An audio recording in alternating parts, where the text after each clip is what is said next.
That ending is still haunting me. Hello guys, I'm Nona Prince and today we're talking about the indie Malayalam film Ozhivu Divasathe Kali, directed by Sanal Kumar Sasidharan, based on a short story by Unni R, starring an ensemble cast. As always, watch the film with other viewers of the channel on Discord. If you want to join us in the future, link in the description. The film is available on YouTube, I'll link it below. Oh my god, I had so many emotions and feelings going through my head. First of all, the beginning is so boring. Nothing is really happening. The dialogues are not even audible. I think everyone needs subtitle to know what they're talking about. And it is easily the rawest film I have seen. It feels like it was all real footage. And I thought Kannada movie Tithi is raw, but this film takes the #1 spot. So many times it feels like it's shot on a phone, not even an iPhone. In no way the film looks cinematic, but it still leaves a deep and lasting impact. The film takes you on a ride, giving social commentary through some friends' day out. And they cover everything: misogyny, racism, casteism, patriarchy, politics, the entitlement some people carry because they are privileged. They all go on this trip on the election day because it's a holiday for them. And one of them has election duty, but he gives a fake medical report so that he can enjoy booze with friends. I don't remember any film has depicted the Indian society so well. Before I continue, if you find value in the video, do consider hitting the like button so it reaches to more people. Also consider subscribing and hit the bell icon to get notification when a new video drops. In the second half, there is a 53-minute long single take. No hidden cuts, nothing. It is a one single take.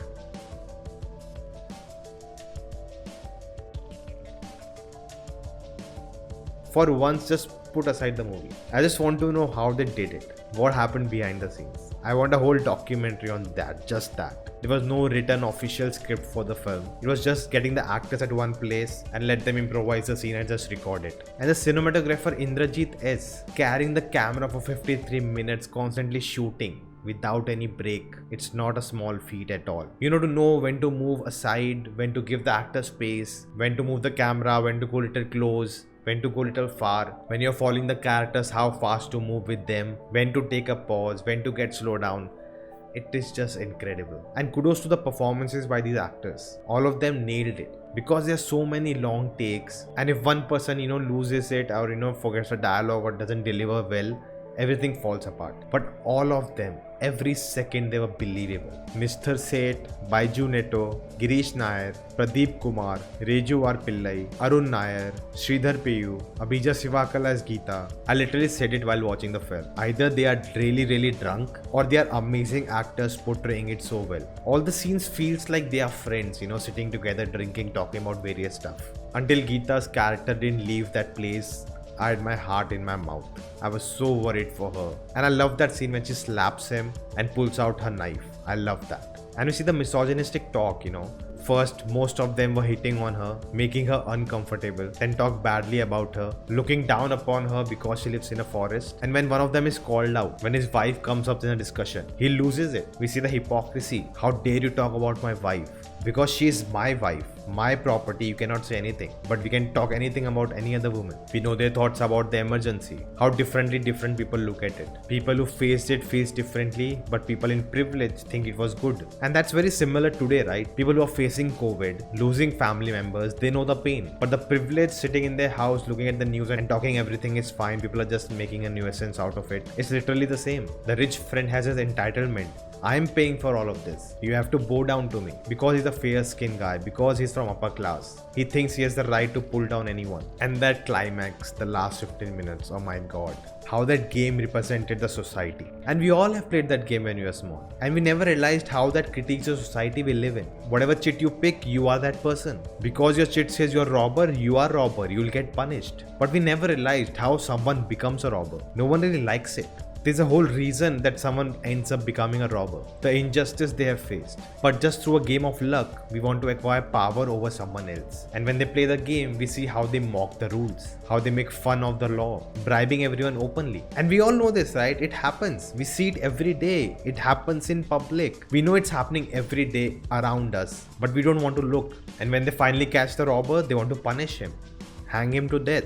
For them, it is a game, but for him, it is not. But they don't realize it because they don't get it. They don't see what's happening wrong here because they are the privileged. The privileged sitting their homes safe don't realize what's happening to people on the road. For them, it's just a period, a pandemic which will get over soon and they'll get back to their lives normally. And when they forcefully tie him, I felt that helplessness.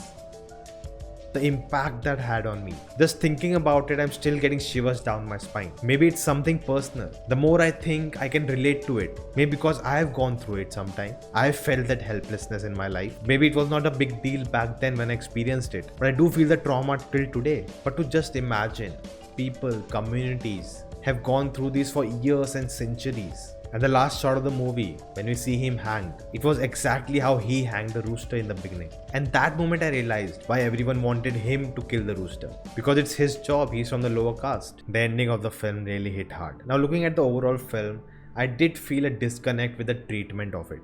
I felt there were some inconsistencies in the first half and the second half. It's very well established throughout the film that, we are just following this day, this trip of these friends, and whatever they are doing, the camera is always far, showing us everything. We have the freedom to choose what to look at and what to not look at. And every time when they're sitting together talking, every time we get a big view, we get to see everything. But by the end of the film, suddenly that freedom is taken away from us. It feels like the camera is forcing us to look at this imagery, and it totally makes sense. It's very impactful, but I felt that was inconsistent. In the end, when they throw him down and the camera again goes back and show what they are doing, that would have been more consistent to what they have been showing throughout the film. Also for me, the last scene breaks the structure. Now I'm wondering, what if he was not the robber? What if someone else was a robber? Would they have still done the same thing? Or no, they did that because they could do it to him, because they could force him, they could put their power on him. Or maybe it is our prejudice to look at that like that. When he completes that poem, that he always stays black whatever happens, but a white guy keeps changing his color, but still people look down at him. As soon as he finishes it, the other four stood up and walk out in the balcony. And the camera shows them four standing outside in the balcony and only he is inside. And then he walks out to join them, to become a part of them. But by the end we see that's not the case. The movie was about these friends' trip to this place, and we are just observing them, that's it. But at the end, we break away from that. It becomes about symbolic representation. As soon as they throw him down, the camera moves away, goes down slowly, and then comes out to show us him hanging there. And from there, we cut to the same scene which we saw after the rooster was hanged. So that edit also is very symbolic. Now it's not at all about observing what they are doing on the trip, it's about the symbolic message. Now see, none of these things are like big issues, how can they do it, the movie is bad and all, nothing like that. These are just some things which I noticed. I still feel the ending was very impactful. I don't mind breaking away, but that does make the film inconsistent. These are definitely things that come to my mind, and I would like to know your thoughts in the comments below. I'm really impressed by the director Sanal Kumar Sasidharan. I've been told to watch his other films like Chola and Sexy Durga. We'll definitely get to them soon. If you want to watch more of these videos early, exclusively, become a member of the channel. To know more, click on the join button and check out all the membership tiers and its perks. Check out the community tab for the latest updates. So guys, that is the video. If you liked it, hit the thumbs up button, share this video, write in the comments your thoughts. If you haven't subscribed yet, check out the videos if you like them too. Do subscribing, and I'll see you next time. Stay home, stay safe.